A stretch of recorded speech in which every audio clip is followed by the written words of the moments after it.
پس له 15 کالونو وروسته یو ځل بیا هم کابلیانو په خپل ښار کې طالبان له سپینو بیرغو سره ولیدل، خو دا چې خپله طالبان په دې اړه باندې څه حس لري یا څه وایي، خپله له دوی څخه پوښتو. سلام علیکم. سلام علیکم. سلام علیکم. د بي بي سي خبریاله ملایکه احمد زه یم. تاسو چې نن کابل ښار ته راغلي یاستئ، په کومه هیله، په کومه تمه خلکو ته څه پیغام لرئ؟ کیدای شي راته ووایئ. راځئ. سلام علیکم ملا صاحب، ښه یاستئ؟ ملایکه احمد زه یم د بي بي سي خبریاله. تاسو چې نن کابل ښار ته راغلئ خلکو ته څه پیغام مو راوړی دی؟ بسم الله الرحمن الرحیم. موږ خاص د خدای لپاره وتلی یو، چا موږ ته پیسې نه لګي، موږ د پاکستان لپاره نه وتلی، خاص د خدای لپاره جهاد کوو تر څو افغانستان کې امریکایان وي د موږ جنګ ادامه لري. که افغان امریکایان د سولې په اړه باندې څه وایاست؟ د صلح لپاره تر څو نه کوو چې امریکایان په افغانستان کې ده، امریکایان وځي بیا صلح خبرې کوو.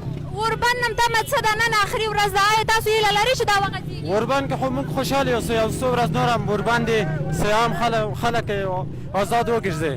آیا دغه ورونه چې تاسو راغلي غېږه هم ورکړه، ورور خطاب هم ورته وکړو، دوی ښه راغلاست درته ویل، سبا به که اوربند تمام شي تاسو به بیرته په دې باندې توپک راوړی وي، ډز به پرې وکړې؟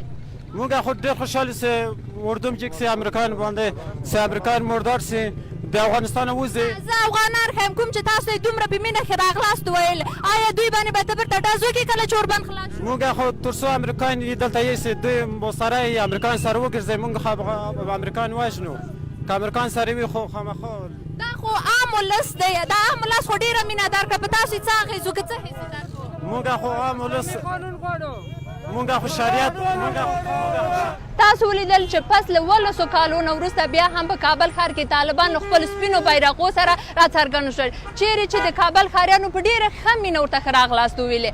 هغه وخت زمانه کې ښځو ډېره ازادي نه درلوده، حتی تعلیم اجازه یې نه درلودله، خو نن سبا یې زما سره په ډېر راحتي باندې خبرې وکړلې. دا هغه څه دي چې افغاني ښځې غواړي خپله دغه ازادي وساتلی شي، سره له دې چې سولې ته لیواله دي.